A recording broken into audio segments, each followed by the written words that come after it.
Good evening बच्चों। चलिए हम स्टार्ट करते हैं इक्विलिब्रियम टॉपिक। ठीक है, इक्विलिब्रियम मतलब केमिकल और आयनिक इक्विलिब्रियम दोनों एक साथ। ठीक है ना।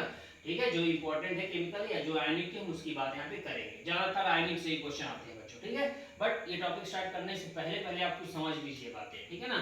फिजिकल केमिस्ट्री में ऐसे कौन से टॉपिक है जिनसे 100% क्वेश्चन आएगा ही। ऐसा क्यों बोल रहा हूँ? बिकॉज कुछ टॉपिक ऐसे भी जिनसे क्वेश्चन नहीं भी आता बच्चों, या आ भी सकता है नहीं भी आ सकता है। ठीक है, 50-50% चांस है। बट कुछ टॉपिक ऐसे जिनसे 100% आएगा क्वेश्चन। तो अगर ये बच्चे को पता चल जाए कि ऐसा कौन सा टॉपिक है जिससे 100% क्वेश्चन आएगा, तो बच्चा सबसे पहले उसी टॉपिक को पढ़ ले और अच्छे से कर ले। ठीक है ना, जिसमें 50-50% चांस है, अगर वो नहीं भी पढ़ा तो चलेगा काम। ठीक है ना। तो 100%। अब ऐसा मैं क्यों बोल रहा हूँ बच्चों? अभी भी जेई का पेपर हुआ है। ठीक है, आप सबको पता है बच्चों। तो उस जेई के पेपर में आपको पता है सॉलिड स्टेट से क्वेश्चन नहीं आया बच्चों। ठीक है ना। केमिकल काइनेटिक्स से क्वेश्चन नहीं आया बच्चों। ठीक है, सॉल्यूशन चैप्टर में कॉलिगेटिव प्रॉपर्टी से क्वेश्चन नहीं आया बच्चों। ठीक है ना, आप पेपर उठा करके देख लीजिएगा। तो इनसे क्वेश्चन ही नहीं आया कोई। सोचो, इतना बड़ा सॉलिड स्टेट चैप्टर है बच्चों, केमिकल काइनेटिक्स इतना बड़ा है, zero order, first order, second order, third order, तमाम ऑर्डर है उसमें भरे पड़े हैं। हाफ लाइफ के इतने सारे फार्मूले पड़े हुए हैं बच्चों, कहीं से उसमें से क्वेश्चन ही नहीं पूछा। कॉलिगेटिव प्रॉपर्टी सॉल्यूशन में से क्वेश्चन ही नहीं आया बच्चों। ठीक है, तो क्यों? क्योंकि आजकल क्या हो रहा है, जिसका वेटेज ज्यादा, मतलब जो ज्यादा इंपॉर्टेंट, जिसका एप्लीकेशन ज्यादा, वहां से क्वेश्चन ज्यादातर आ रहे हैं बच्चों। इसीलिए मैं आपको बता रहा हूं कि ऐसे कौन से टॉपिक है जिनसे 100% क्वेश्चन आएगा, इसलिए पहले उन्हें तैयार करो और अच्छे मार्क्स चाहिए आपको। तो ठीक है ना, राइट। फिर उन्हें तैयार करना जो 50-50% चांस है, मतलब आ भी सकता नहीं भी आ सकता। तो 100% क्वेश्चन किससे आएगा? थर्मोडायनेमिक्स। इसीलिए पहले मैंने थर्मोडायनेमिक्स कवर कराया बच्चों। थर्मोडायनेमिक्स, ठीक है, अच्छे से पढ़ लो। थर्मोडायनेमिक्स एकदम पढ़ डालो, आना ही आना है। ठीक है ना, कम से कम 2 क्वेश्चन तो इस साल फिक्स है, आएगा ही आएगा 2 क्वेश्चन बच्चों, कोई नहीं हटा सकता 2 क्वेश्चन वहां से। ठीक है, इक्विलिब्रियम, इक्विलिब्रियम खास करके आयनिक इक्विलिब्रिया, केमिकल इक्विलिब्रिया नहीं भी अगर अच्छे से पढ़ा किसी को तो चलेगा, बट आयनिक इक्विलिब्रिया अच्छे से आना चाहिए बच्चों। ठीक है ना, आयनिक इक्विलिब्रिया, हालांकि केमिकल और आयनिक एक दूसरे से लिंक्ड है, केमिकल पहले समझ में आता तभी आयनिक आता समझ में। बट मैं ऐसा इसलिए बोल रहा हूं ताकि बच्चों को ये पता हो जाए कि आयनिक को अच्छे से तैयार कर लेना है। ठीक है ना। ओके, तो आयनिक इक्विलिब्रिया अच्छे से पढ़ लीजिए। मिनिमम 2 क्वेश्चन कोई नहीं हटा सकता बच्चों आयनिक इक्विलिब्रिया से, खासकर साल्ट के हाइड्रोलिसिस वगैरह के जो फार्मूले हैं वहां से, केएसपी सॉल्युबिलिटी प्रोडक्ट वगैरह से जो क्वेश्चन है वहां से, ये सब इंपॉर्टेंट पॉइंट है, यहां से क्वेश्चन तो आएगा ही आएगा। कुछ भी कर लो, कोई यहां से क्वेश्चन नहीं हटा सकता बच्चों। ठीक है ना। ओके, नेक्स्ट है इलेक्ट्रोकेमिस्ट्री। इलेक्ट्रोकेमिस्ट्री से एक क्वेश्चन मिनिमम रहेगा ही रहेगा, कोई नहीं हटा सकता। ठीक है, 2 भी आ जाए तो कोई दिक्कत नहीं है, बट मिनिमम मैं लिख रहा हूं यहाँ पर, एक क्वेश्चन तो रहेगा ही रहेगा। रेडॉक्स एक क्वेश्चन 100% फिक्स है, कोई नहीं हटा सकता। सॉल्यूशन से हो भी सकता है, नहीं भी हो सकता बच्चों, इसलिए उसको मैंने ऐसे बॉक्स के अंदर बंद कर दिया। ठीक है ना। तो ये टॉपिक ऐसे हैं बच्चों जहां से क्वेश्चन रहेगा ही रहेगा, कोई नहीं हटा सकता है। ठीक है ना, ये बात ध्यान से सुन लीजिएगा। ठीक है ना, थर्मो हो गया, इक्विलिब्रियम हो गया, इलेक्ट्रोकेमिस्ट्री हो गया, रेडॉक्स हो गया, एटॉमिक स्ट्रक्चर हो गया, उसकी भी बात यहां पे कर देता हूं, एटॉमिक भी लिख ही देता हूं। चलो, एटॉमिक स्ट्रक्चर हो गया, सरफेस केमिस्ट्री हो गया, सरफेस केमिस्ट्री अभी मैं डिस्कस करूंगा। ठीक है, इसलिए घबराने का नहीं। एटॉमिक के भी इंपॉर्टेंट पॉइंट्स में डिस्कस करूंगा, सरफेस के भी इंपॉर्टेंट पॉइंट्स में डिस्कस करूंगा बच्चों। ठीक है ना, तो इन्हें आपको पहले पढ़ लेना। उसके बाद केमिकल काइनेटिक्स वगैरह, केमिकल काइनेटिक्स वगैरह, ठीक है, एक क्वेश्चन रहता है बच्चों, नीट में पूछता है। ठीक है ना, जेई में तो नहीं पूछा, बट नीट में एक क्वेश्चन पूछता है, ऑर्डर का क्वेश्चन पूछता है। ठीक है ना, या तो जीरो ऑर्डर या तो फर्स्ट ऑर्डर का क्वेश्चन पूछेगा बच्चों, 100% फिक्स रहता है। ठीक है ना, सॉल्यूशन में कॉलिगेटिव प्रॉपर्टी से भी एक क्वेश्चन रहने के चांसेस रहते हैं बच्चों अक्सर। ठीक है ना, तो ये कुछ टॉपिक हैं। चलो अभी हम बातें इक्विलिब्रियम की कर ले, बाकी ये सब बातें बाद में करते हैं। ठीक है, थोड़ा सा आपको समझा दिया ताकि आप अच्छे से पढ़ना शुरू कर दो। ठीक है ना, और आपको पता चला है क्या पढ़ना है, कितना पढ़ना है, कैसे पढ़ना है। ठीक है, चलिए बच्चों। ओके ओके, चलिए बच्चों, तो फर्स्ट क्वेश्चन है, a weak acid has Ka 1 into 10 to the power minus 5। Ka कितना दे रखा बच्चों वीक एसिड का? 1 into 10 to the power minus 5, मतलब 10 to the power minus 5 दे रखा है। If 0.10 मोल दे रखा है of this acid is dissociated in 1 liter of water, the percentage of the acid dissociated at equilibrium is closest to। ठीक है, percentage of acid dissociation ये पूछा, मतलब अल्फा पूछा बच्चों आपसे। ठीक है ना। ओके, चलिए, तो इसके लिए फॉर्मूला क्या है बच्चों? के और अल्फा में रिलेशन, क्योंकि अल्फा आपसे पूछा है और के आपको दे रखा है, कंसंट्रेशन भी दे रखा है। ये क्या है? सी है कंसंट्रेशन, ये क्या है? के है बच्चों। तो फॉर्मूला क्या होता है वीक एसिड के लिए? K equal to C alpha square, ये फॉर्मूला होता है बच्चों, सबने याद रखा होगा।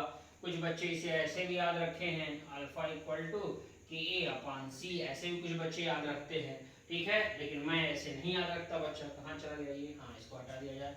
मैं ऐसे नहीं याद रखता, मैं ऐसे याद रखता हूँ हमेशा सिंपल फॉर्म में, ठीक है। K equal to C alpha square. अब K आपको दे रखा, K कितना दे रखा, 10⁻⁻5 दे रखा बच्चों, ठीक है। कंसंट्रेशन कितना दे रखा है बच्चों, कंसंट्रेशन 0.10 दे रखा है, ठीक है, इनटू अल्फा स्क्वायर। चलो इसे सॉल्व करो, इसको उधर ले जाओ, ठीक है, इसको उधर ले जाओ तो क्या आ जाएगा, 10⁻⁻5, ये नीचे आएगा तो 0.10, ठीक है ना। अब इसको सॉल्व कर लो, ये अल्फा स्क्वायर हो गया, ठीक है। इसे सॉल्व करोगे ये हट जाएगा, यहाँ से -4 आ जाएगा, ठीक है। तो 10⁻⁻4 इक्वल टू अल्फा स्क्वायर, ठीक है ना बच्चों। तो अल्फा ये क्या हो जाएगा, इसको स्क्वायर को हटाओगे तो इधर अंडर रूट हो जाएगा बच्चों, ठीक है।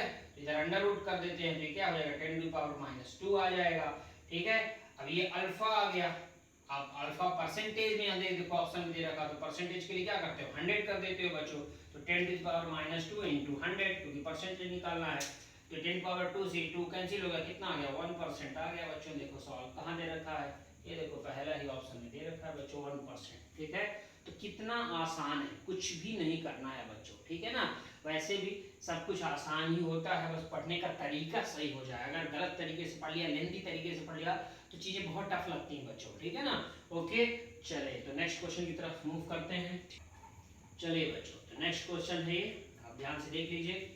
The solubility product of AS2O3 is 10.8 × 10⁻⁻9।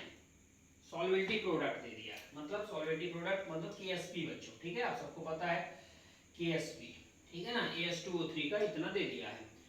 It is 50% dissociated in saturated solution. The solubility of salt is, solubility पूछा तो ऐसे पूछा है आपसे, ठीक है। तो सबसे पहले तो आपको रिलेशन पता होना चाहिए बच्चों, सॉल्युबिलिटी प्रोडक्ट और सॉल्युबिलिटी में। तो सॉल्युबिलिटी प्रोडक्ट की वैल्यू दे रखा है और आपसे सॉल्युबिलिटी पूछा गया है, तो दोनों में रिलेशन पता होना चाहिए। चलिए ठीक है, तो थोड़ा सा कई बच्चे याद रखते हैं, बट थोड़ा सा मैं यहाँ पे समझा देता हूँ। AXBY टाइप का अगर कोई सॉल्ट दे रखा है बच्चों, ठीक है ना, ओके, तो उसके लिए फॉर्मूला क्या आप सबने पढ़ा होगा, KSP इक्वल टू AXBY, जैसे AS2O3 दे रखा ना, ऐसे AS2O3, तो AXBY टाइप का जब भी दे रखेगा तो इसका सॉल्युबिलिटी प्रोडक्ट कैसे निकालते हैं बच्चों, KSP कैसे निकालते हैं, x की पावर x, मतलब जो यहाँ पर होगा वो x की पावर x इंटू जो यहाँ पर होगा y की पावर y, ठीक है ना, इंटू s की पावर x प्लस y। ये फॉर्मूला होता है बच्चों। ये s क्या है, सॉल्युबिलिटी, ठीक है ना। ये KSP क्या है, सॉल्युबिलिटी प्रोडक्ट, ठीक है। ये s क्या है, सॉल्युबिलिटी। इस फॉर्मूले से निकालते हैं बच्चों, ठीक है। अब जैसे AS2O3 का निकालना है तो यहाँ रख दो, AS2O3 का निकालना है तो KSP इक्वल टू, हाँ x की जगह पे क्या बच्चों 2, तो 2 की पावर 2, ठीक है। y की जगह क्या है 3, तो 3 की पावर 3, ठीक है, इनटू s की power x plus y 2 plus 3 मतलब 5 हो गया। अब इसे सॉल्व कर लीजिए बच्चों। जब इसे सॉल्व करोगे तो कितना हो जाएगा, 2 की पावर 2 तो 4 और 3 इसको सॉल्व कर लो, कितना आ जाएगा, KSP इक्वल टू आ जाएगा 108, ठीक है, s की पावर 2 प्लस 3 5, ये आ जाएगा। तो KSP हमने निकाल लिया फाइनली, ठीक है, ओके। और ये निकाल लिया हमने KSP, ठीक है। अब ध्यान से देखिएगा, अब पहले से देख लीजिए। अब मैं क्या बोलने वाला हूँ यहाँ पर, आप बहुत अच्छे से सुनिएगा। 100% यहाँ से क्वेश्चन आएगा ही आएगा, फिक्स है क्वेश्चन 100%। सॉल्युबिलिटी प्रोडक्ट से दुनिया की कोई ताकत क्वेश्चन हटा नहीं सकती है। बस इतना मेरे बोलते बच्चे को पता चल गया, बच्चा एकदम खुशी से झूम उठेगा, राइट, उछल जाएगा एकदम कि बस पॉइंट हमें पता चल गया कहाँ से क्वेश्चन आना है, ठीक है। तो ये एक क्वेश्चन बच्चों सॉल्युबिलिटी प्रोडक्ट से आएगा ही आएगा, ठीक है ना, ओके। तो इसलिए पता होना चाहिए आपको, इसलिए मैंने फार्मूला का तरीका भी बता दिया बच्चों, कैसे निकालते हैं वो भी सब बता दिया एग्जांपल के थ्रू। जैसे ये L2O3 का भी पूछेगा तो सेम तरीके से निकलेगा, ठीक है ना, ओके। चलिए अब ये हमने निकाल लिया बच्चों, तो कितना आ गया अपने पास, KSP आ गया। अब इसको मैं हटा दूं क्या, ठीक है, चलो इसको हटा देता हूँ, ये क्योंकि KSP तो अपने को पता चल गया, हटा देता हूँ इसको।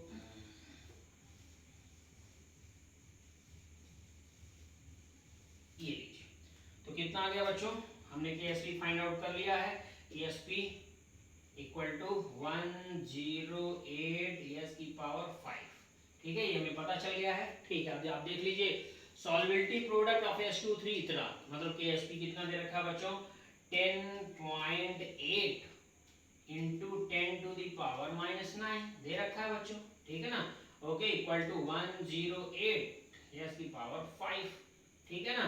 ओके, अब इसको सॉल्व करना है, सॉल्युबिलिटी आपको निकाल लेना है यहाँ से इस फॉर्मूले से, ठीक है। अब इसे कैसे सॉल्व करोगे, चलो इसे देख लो ध्यान से आप, ठीक है ना। इससे अगर इस जी पॉइंट को हटाना हो तो ये क्या हो जाएगा, 108 इंटू 10⁻⁻10 कर दो, इसको 9 -9 -10 कर दो, तो ये पॉइंट यहाँ से हट जाएगा बच्चों, ठीक है। आसान हो जाएगा, कैलकुलेशन आसान बनाना चाहिए, लेंदी नहीं बनाना चाहिए कभी, ठीक है ना। 108, ठीक है, यस की पावर 5, ऐसा क्यों बनाते हैं, क्योंकि इधर भी 108 है, इधर भी 108 हो जाएगा, एक दूसरे को कैंसिल कर देगा बच्चों, ठीक है ना। तो ये हो गया, अब ये और ये गोल मोल कैंसिल, इधर कितना बचा 10⁻⁻10 यस की पावर 5, ठीक है। इस 5 को उधर ले जाओ, तो ये 5 उधर जाएगा तो क्या हो जाएगा 1/5, तो ये क्या हो जाएगा, डायरेक्ट ऐसे कर दो, क्या डायरेक्ट 1/5, ये लो इक्वल टू यस 5 से इसको कैंसिल कर दो -2, यस की पावर कितना हो गया 10⁻⁻2, ठीक है। ये आ गया आपका सॉल्युबिलिटी, ठीक है। ये आंसर होना चाहिए था, लेकिन कब ये आंसर होना चाहिए था, जब 100% डिसोसिएशन होता बच्चों, लेकिन उसने क्वेश्चन में क्या मेंशन कर दिया है, it is 50% dissociated in saturated solution, मतलब अगर ये लाइन नहीं बोलता, इसीलिए एक ही क्वेश्चन के थ्रू मैं पूरा कांसेप्ट क्लियर कर रहा हूं बच्चों, ठीक है ना। कांसेप्ट ही समझना है आपको, क्योंकि एग्जाम में यही भी घुमाता है, अगर ये लाइन नहीं होता बच्चों तो आप इसको आंसर टिक कर देते हैं, ठीक है। क्लियर हो गया सबको, ठीक है। लेकिन उसने बोल दिया कि ये 100% डिसोसिएट नहीं हो रहा बच्चों, ये सिर्फ 50% डिसोसिएट हो रहा है, ठीक है ना।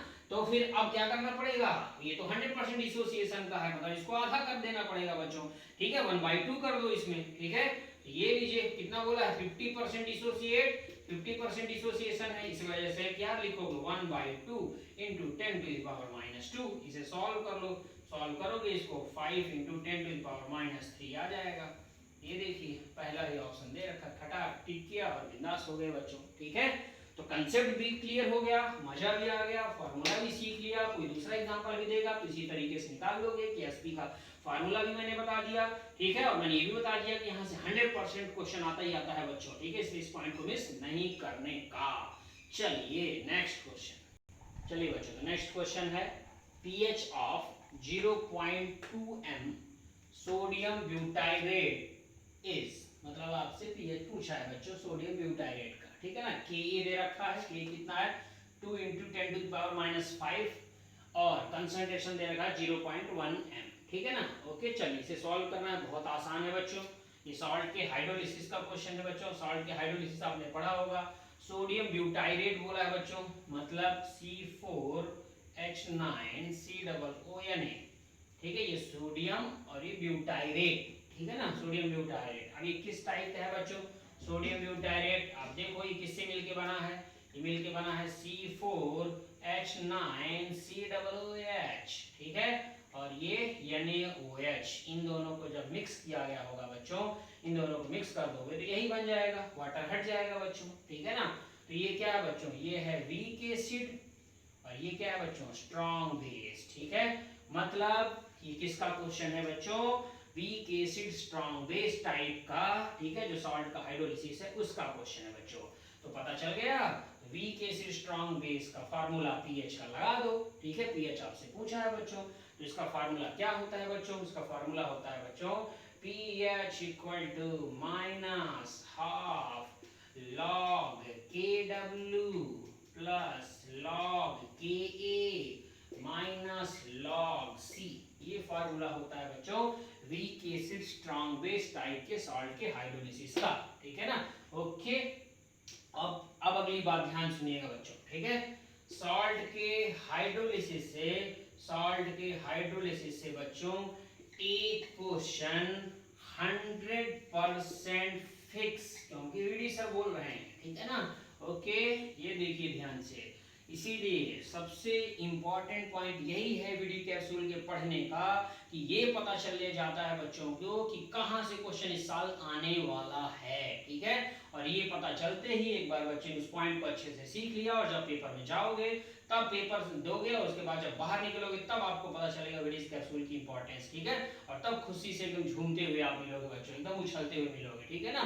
तो चलिए पता चल गया सॉल्ट के हाइड्रोलिसिस से एक क्वेश्चन 100% फिक्स होगा बच्चों, किसी भी सॉल्ट का दे सकता है। मैं ऐसा नहीं कह रहा हूं कि मैंने ये लिया सोडियम ब्यूटारेट तो वो भी यही देगा, ठीक है। मैंने सोडियम ब्यूटारेट लिखा, हो सकता है इसकी जगह वो कोई दूसरा दे दे। मैंने वीक एसिड स्ट्रांग बेस की पीएच पूछा है, हो सकता है वो strong acid weak base type का जो सॉल्ट का हाइड्रोलिसिस उसका पीएच पूछ ले, बट आएगा यहां से एक क्वेश्चन जरूर, इसीलिए बोलता सॉल्ट के हाइड्रोलिसिस का एक क्वेश्चन 100% फिक्स है बच्चों, ठीक है ना। तो अब जो चालाक बच्चा वो क्या करेगा कि वीडी सर ने ये बोल दिया, तो जो आपके पास सॉल्ट है बच्चों, जैसे weak acid strong base, strong acid weak base, weak acid weak base, ठीक है ना, ये जो सॉल्ट है बच्चों, इन सब की पीएच का फार्मूला आपको अच्छे से याद होना चाहिए। किसी का भी एक का पीएच पूछेगा, राइट, और आपको उसको सॉल्व करना पड़ेगा बच्चों, ठीक है ना। ओके चले तो पहले इस क्वेश्चन को सॉल्व कर लेते हैं, ठीक है। इसको हटा दें थोड़ी देर के लिए, हम ये समझाना था इसलिए आपको समझा दिया, कंसेप्ट समझा दिया बच्चों, ठीक है ना। ओके चलिए ये इसको हटा दिया जाए पहले सब, और अब इस फार्मूले में इसको लगा दिया जाए। अब देखते हैं सर क्या आता है बच्चों। अब तो कुछ भी नहीं, केमिस्ट्री से आसान तो कुछ भी नहीं है। चलो देखते हैं बच्चों, लगाते हैं। फार्मूला क्या अपने पास आया था बच्चों, pH equal to minus half, ठीक है ना, log KW plus log K minus log C, यही फार्मूला था ना बच्चों। लगा दो इसको फटाफट, देखो आंसर क्या आता है, माइनस हाफ log KW। अभी आप देखना मैं इसे कैसे सिंपल फॉर्म में सॉल्व करता हूं। कई बच्चे लेंदी तरीके से कैलकुलेशन करते हैं, ये भी एक प्रॉब्लम की जड़ है। KW कितना होता है बच्चों, 10 टू द पावर -14 होता है, फिक्स होता है। वाटर का डिसोसिएशन कांस्टेंट है, W मतलब वाटर, K मतलब डिसोसिएशन कांस्टेंट, कितना होता है 10 टू द पावर -14, फिक्स होता है, कभी चेंज नहीं होता, ठीक है ना। log K एक क्वेश्चन में दे रखा है, K कितना दे रखा है, 2 × 10 टू द पावर -5 दे रखा है बच्चों, ठीक है ना। Okay minus log C concentration कितना दे रखा है, 0.2 दे रखा है बच्चों, ठीक है। अब ये तो पुट कर लिया, कई बच्चों को फिर इसको सॉल्व करने में भी प्रॉब्लम आती है, क्यों, क्योंकि बेसिक्स नहीं क्लियर होते, छोटे छोटे पॉइंट नहीं क्लियर होते, लोग क्लियर नहीं कराते। चलो देखना मैं सॉल्व करके दिखाता हूं, आपको पता चलेगा कितना आसानी से फिजिकल केमिस्ट्री सॉल्व होती है बच्चों, ठीक है ना। ओके ओके चलिए ध्यान से लिखिएगा सब लोग, ठीक है ना। माइनस हाफ, हाँ ये कितना है 10 पर -14 है, तो ये 14 पहले आ जाता है बच्चों, तो ये क्या हो गया -14, ये वाला पार्ट सॉल्व हो गया, ठीक है ना। तो जब भी कभी 10 टू दी पावर जो भी पार्ट लिखा होता है वो पार्ट हमेशा सामने आ जाता है बच्चों, ठीक है ना। ये सॉल्व हो गया, ओके चलो प्लस, अब इसे कैसे सॉल्व करेंगे, 2 × 10 पावर -5 को, ठीक है। इसके लिए एक फार्मूला आप सबने सुना होगा, log m × n, मैं यहाँ पे लिख रहा हूँ, समझाना इसलिए समझा रहा हूँ, मैं चाहूँ तो डायरेक्ट तुरंत सॉल्व कर दूं, आंसर भी टिक कर दूं, ठीक है ना। राइट, इसका आंसर अब मैं डायरेक्ट भी टिक कर सकता हूं, बट आपको नहीं करना है। आपको क्या करना है, छोटी छोटी बातों को ध्यान रखना है। log m × n, ठीक है, log m × n, ठीक है। इसका फार्मूला आपने सुना होगा, फिजिक्स में सुना होगा बच्चों, log m + log n, ठीक है। तो ऐसी कैलकुलेशन को जब भी कभी ऐसे आए उसको सॉल्व इस फार्मूले से करते हैं बच्चों।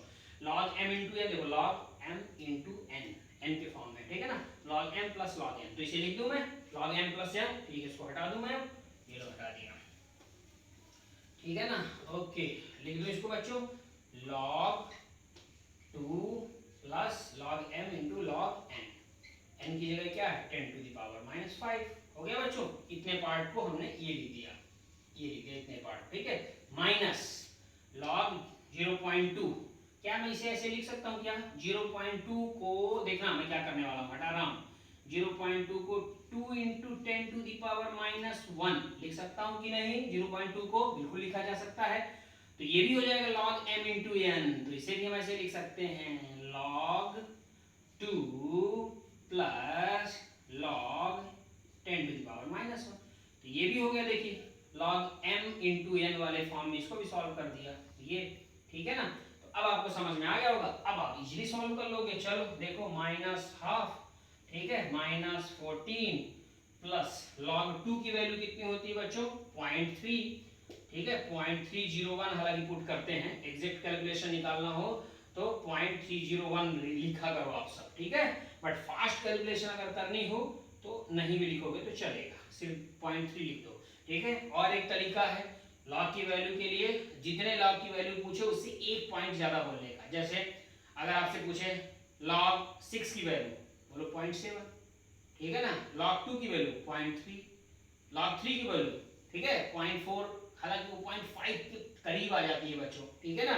ओके, log 5 की वैल्यू 0.6, ठीक है, एक पॉइंट आगे बोलने का। तो आई थिंक अब आपको समझ में आ गया होगा, ठीक है। ये टेक्निक होती है। log 2 तो 0.3, एक 2 की पूछा इसलिए 3 बोला और पॉइंट लगा के बोलने का।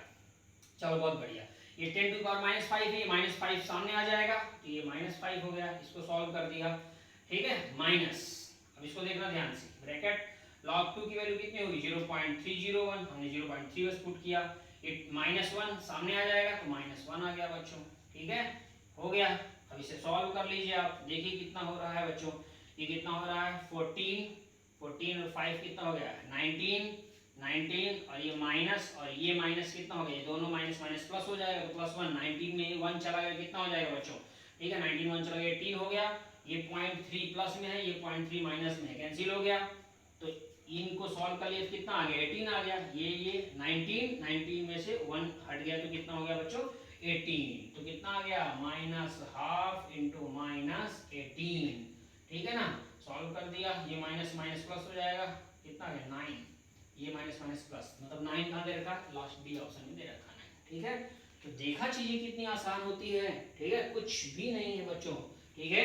इसीलिए 2017-18 के बैच में मैंने फिजिकल केमिस्ट्री पढ़ाई थी और इसी टेक्निक से पढ़ाई थी बच्चों, और कुछ भी नहीं करना था, सब जितने भी फॉर्मूले होते हैं उन सबको सिंपल फॉर्म में सॉल्व करना चाहिए बच्चों, ठीक है ना। ओके, और कल के लेक्चर में मैं इस आयनिक इक्विलिब्रियम के जो सॉल्ट के हाइड्रोलिसिस वगैरह हैं या कुछ जो इंपॉर्टेंट फॉर्मूले हैं पीएच वगैरह के, उनके लिए टेक्निक बताऊंगा कि कैसे बिना पीएच का फार्मूला लर्न किए हुए भी क्वेश्चन सॉल्व हो जाते हैं, ठीक है ना। जैसे पीएच का फार्मूला भी हमने लगाया ना, मान लो कोई बच्चा ये बोले सर हमें पीएच का फार्मूला याद ही नहीं है, अब मैं क्वेश्चन कैसे सॉल्व करूं, तो उसकी भी टेक्निक है कि बिना सॉल्ट के हाइड्रोलिसिस, चाहे वो वीक एसिड वीक बेस हो, वीक एसिड वीक बेस हो, स्ट्रांग एसिड स्ट्रांग बेस हो, वीक एसिड वीक बेस, कुछ भी हो, कोई भी सॉल्ट हाइड्रोलिसिस हो बच्चों, उसका पीएच का फार्मूला अगर आपको नहीं भी याद है तब भी क्वेश्चन सॉल्व होते हैं। उसकी भी टेक्निक कल के लेक्चर में मैं आप सबको सिखाऊंगा, पहले वही समझाऊंगा डिटेल से, फिर आगे की बातें करेंगे, ठीक है। तो अभी तो डायरेक्ट पीएच का फार्मूला रख के भी सॉल्व करने के ये भी मैंने टेक्निक सिखा दिया आपको, ठीक है।